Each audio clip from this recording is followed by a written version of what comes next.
Visceral belly fat isn't just about calories. Yes, you need to be in a calorie deficit, but getting rid of it isn't that simple. Because visceral fat, the fat that sticks to your organs and causes all kinds of nasty health problems, is caused by your lifestyle choices. So today I'm going to walk you through 5 key rules that will not just help you target, but melt that visceral fat in the fastest way possible. So full screen the video and let's lock in. Point number 1 is all about prioritizing your sleep over cardio.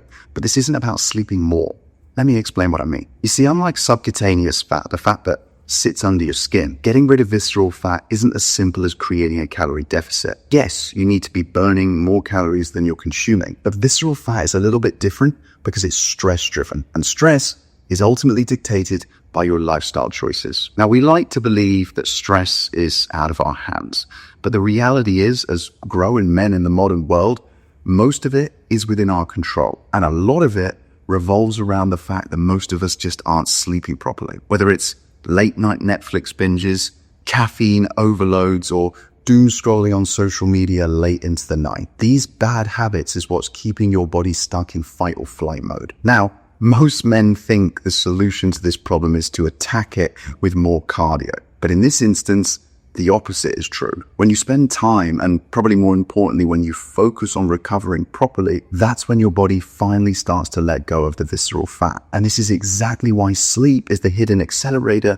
that most men ignore. Why? Well, being honest with you, because it just ain't that sexy. But if you cut out the caffeine after lunch, because caffeine has a half-life of 8 hours, which means it takes 8 hours for half of it to leave your system. If you give yourself a screens down time in the evening to stop yourself from doom scrolling or opening those trigger emails for your bosses, and if you can keep a consistent bedtime, you are going to be amazed at the transformation in your mood, in your energy, in your clarity, and so many other things in just 7 days. In fact, let's do this.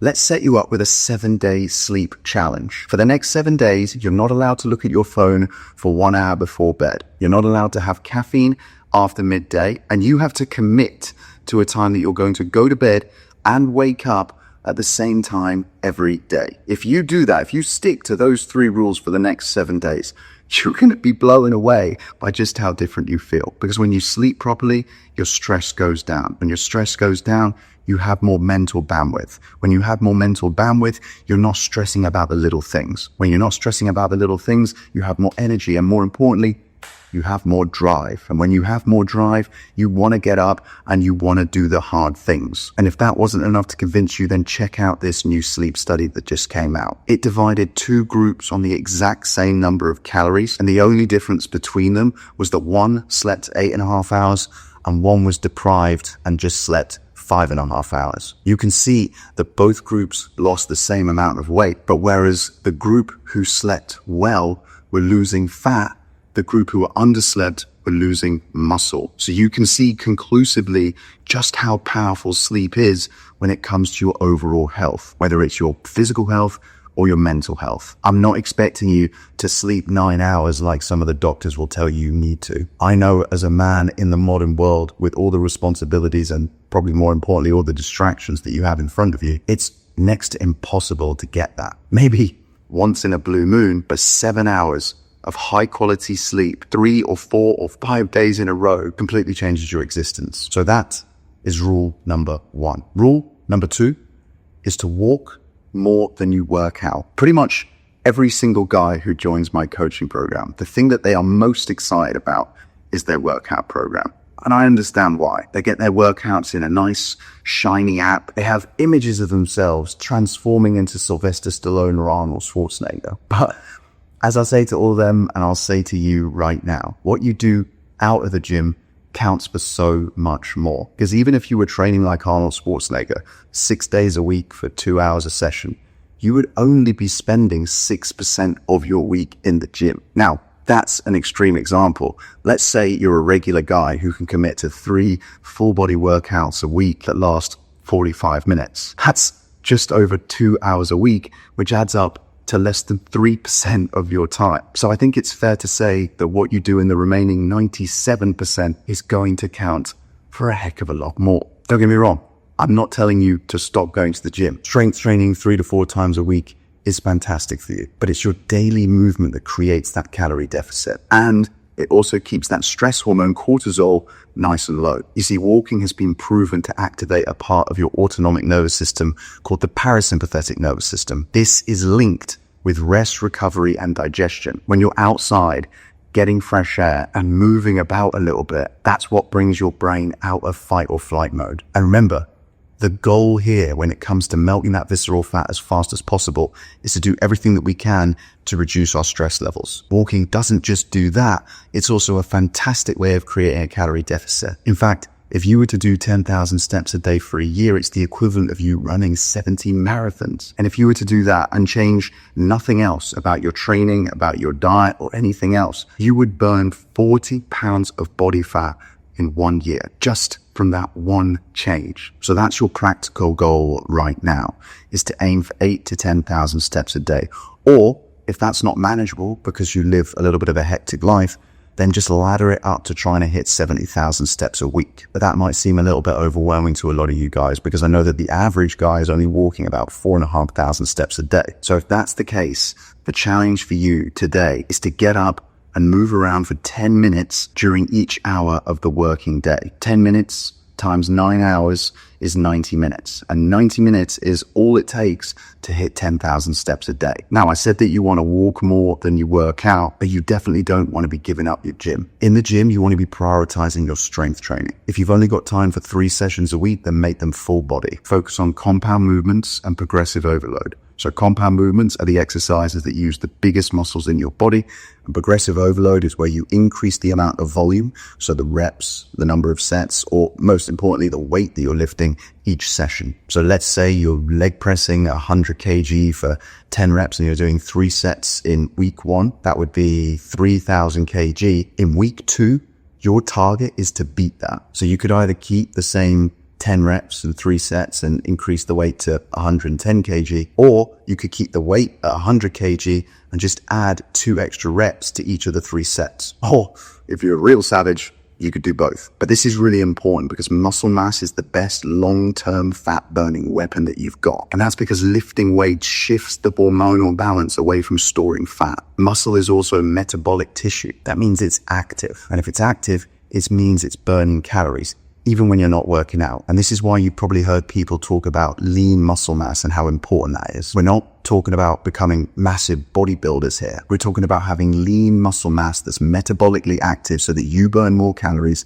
every single day without doing anything extra. When you do that, you raise your BMR, your basal metabolic rate, the number of calories that you burn at rest. And when you burn more calories at rest, it's far easier to create a calorie deficit. So that is rule number 2. Make sure that you're walking more than you're working out. Rule number 3 is to simplify your diet. You don't need anything complicated, and you certainly don't need anything extreme. And to prove my point and to give you some practical advice here, here's a few simple rules. Number 1, you want to be thinking about protein and fiber first at every meal, whether that's meat, fish, dairy, or eggs for your protein, and fruit and veg for your fiber. Rule number 2, the fewer the number of ingredients that are in your food, the better it is for you. Rule number 3, limit yourself to 1 takeout per week. I mean, ideally you would have 0, but if you feel like you need 1, then just make sure you're limiting it to 1. Protein keeps you full, curbs your cravings, supports muscle, which in turn speeds up your metabolism, and it also keeps your blood sugar levels stable. Processed food jacks up your cravings, and it makes you want more. In other words,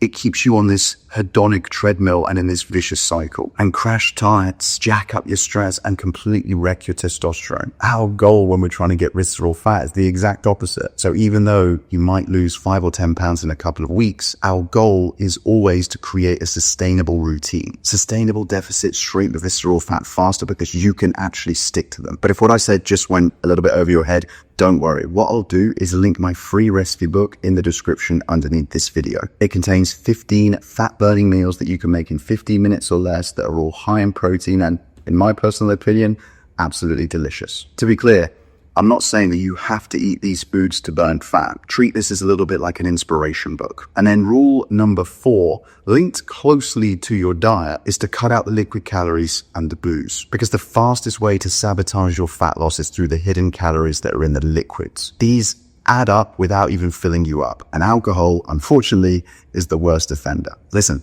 I'm not standing here today telling you that you can never have a drink again. I believe that there are seasons in our life when we should drink and when we shouldn't. At the end of the day, they're never going to stop making beers. But you just have to remember that life is always just a series of trade-offs. You have to decide what the number one priority is for you at the moment. And if it's losing the visceral belly fat and you want to do it as fast as possible, then one of the best rules that I can give you is to cut the booze out for a few months. It stops the fat burning, it tanks the testosterone, it always leads to bad food choices, and of course, it completely wrecks your sleep. But it's not just the alcohol, whether it's the energy drinks, the fancy coffees, even the smoothies that you've been told are healthy. These are all just hidden calorie bombs loaded with sugar. This is another one where you can change nothing else, just do this one, and you'll drop 5 to 10 pounds a month for the next 3 months. But when you combine this with the walking, with the strength training, with the focus that you're going to put on your sleep, you're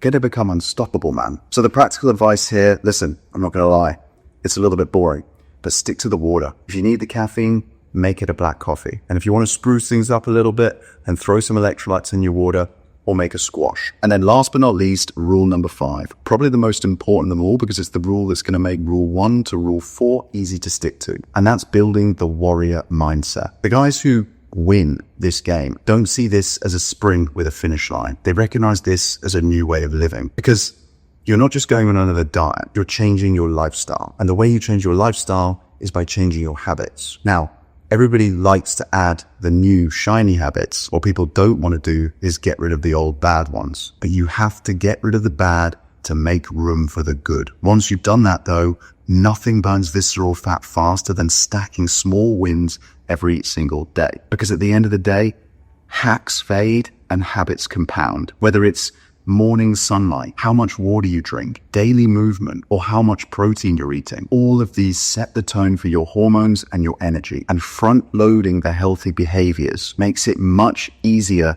to stick to the plan. And you have to remember that what gets measured gets managed. One of the best habits that you can introduce if you're not already doing it is to start tracking your data, whether it's your calories, your steps, your protein, your water, your workouts, or your sleep. You don't have to do it forever.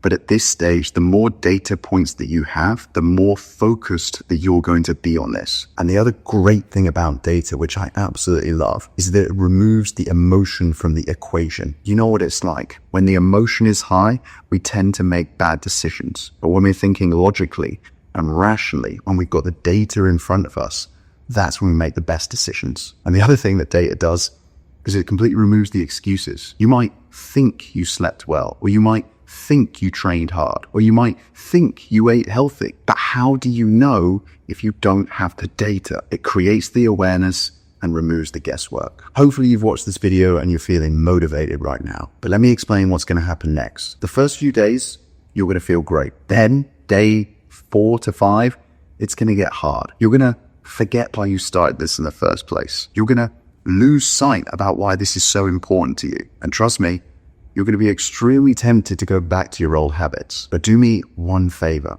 stick with it. Because if you can white knuckle the first 10 to 14 days, it's like you're a spaceship that's breaking through the Earth's atmosphere. We've all seen those clips when the spaceship's going up and up and up, and you can see all the fire coming off of it, and then suddenly it breaks through and it's in space. It's floating. Everything seems effortless, peaceful, easy. And that's exactly how you're going to feel about this once you've started to build the habits. But listen, me standing here telling you to do this is a very small piece of the puzzle. The truth is, it only takes 10 to 14 days to figure out how much to eat, what workouts you should be doing, and the meals that are going to get you from point A to point B. Where most guys mess up is that they can't stick to it. Not because they're not motivated, not because they're bad people. More often than not, it's because their environment is setting them up to fail, whether it's the content they consume, the people around them, or just not having given it enough time to build that warrior mindset. But if you're the type of guy who has watched a video like this to the end, then I know you're the type of guy who's serious about this, and I'd love to help you. Yes, I'm going to set you up with your own personalized workout program, nutrition targets. You're getting access to all of my private resources too. But the real value of my coaching program, and to be honest with you, any good coaching program, is the structure, the support, and the accountability that you get over a 6-month period that it takes to build this new lifestyle. So listen, if you're interested in finding out exactly how it works, then you can click the second link under this video and watch the short video on my website. Talk you through exactly how it works, what you get, and the packages that are available. If not, no worries at all. I'll see you in the next video.